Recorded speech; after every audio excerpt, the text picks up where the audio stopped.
Previdência Social brasileira precisa também ser posta em discussão por uma circunstância muito simples. Nós montamos há 50 anos atrás um sistema de previdência muito generoso. E nesse sistema funcionava, chamado repartição, porque nós tínhamos 6 trabalhadores ocupados, éramos uma nação muito jovem,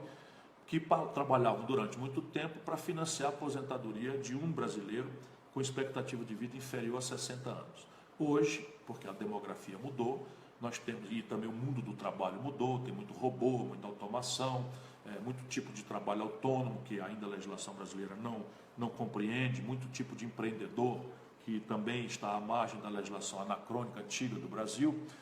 Nós temos a realidade prática, 1,7 em média trabalhadores ocupados para financiar a aposentadoria de um brasileiro que na média, né, está com expectativa de vida já superior a 70 anos, que chega até 73 anos a expectativa. Então só por isso vale a pena uma discussão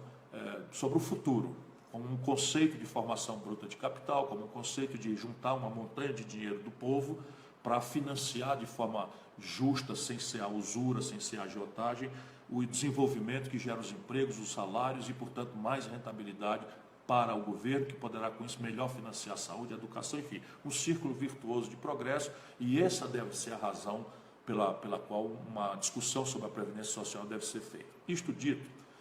nada do que eu estou falando aqui é o que está proposto aí. O que está proposto aí não toca nos privilégios. Mais de quase metade de tudo que a Previdência gasta, o buraco da Previdência hoje, são as aposentadorias precoces dos políticos, da magistratura, do Ministério Público, aposentadorias especiais, pensões, etc., de alguns setores da sociedade. Essa proposta aí não mexe em absolutamente nada. E ela parte de um conceito errado, né, de que o problema da Previdência é a despesa. Se a gente olhar a despesa com a Previdência popular, né, se a gente esquecer que foi a Constituição de 88 que botou 10 milhões de trabalhadores rurais para dentro, sem ter contribuído nenhum dia, e foi um gesto sensível, correto, mas que coloca com clareza que esse desequilíbrio vai ter que ser financiado, pelo menos até acabar essa gente, com dinheiro público, na medida em que no sistema de repartição entraram 10 milhões de trabalhadores para receber sem ter contribuído com nada, e são irmãos e irmãs nossos que ralam pesadamente, de sol a sol muitas vezes, nos sertões e interiores do nosso país, o pequeno agricultor. Isso aí é uma coisa que tem clareza, só para dar um exemplo de que o problema não é a despesa. Se a gente segregar hoje o que a Previdência arrecada, contribuição social sobre o lucro líquido, PIS, COFINS, contribuição patronal, contribuição dos trabalhadores, contribuição do setor público, a Previdência do setor privado, a Previdência geral, regime geral, mais do que paga todas as suas despesas, ainda que com essas distorções que eu falei. As distorções estão, de um lado, na receita,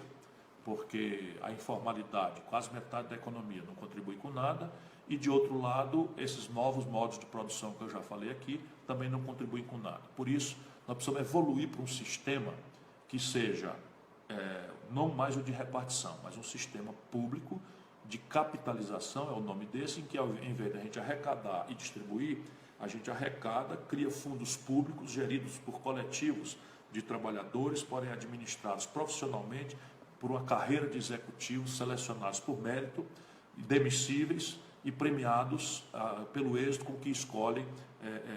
aonde aplicar. E dessa aplicação, o país crescendo, nós vamos extrair o dinheiro extra para pagar com mais dignidade os proventos dos nossos pais e avós que estão lutando de sol a sol, volto a dizer, para nos legar um país melhor a cada dia. Esse é um assunto que ninguém tem a verdade, o Brasil é um país muito heterogêneo, não é razoável que uma professora, um professor tenha que dar 49 anos de aula nesse regime que o senhor Michel Temer está propondo para poder ter direito a uma aposentadoria integral.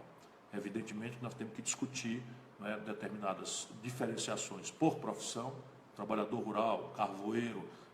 mas também temos algumas questões que não são triviais, porque a pessoa pode eventualmente se mudar de lugar. Mas alguém que nasce, trabalha e vive no semiárido não tem uma expectativa de vida que chegue aos 65 anos mínimos que a reforma do senhor Michel Temer está fazendo. Enquanto isso, os trabalhadores de escritório, como eu, né, ficam sendo tratados de igual para igual com um operariado da construção civil, com servente de pedreiro. Não me parece que isso seja razoável, embora eu reconheça que é preciso fazer as coisas com muito cuidado, porque essas diferenciações não são fáceis de se alcançar na lei pelo potencial de fraude. Mas eu sempre achei que a gente deve fazer o que é certo e não fazer as coisas erradas só porque existe no certo a vulnerabilidade de uma fraude aqui, outra acolá.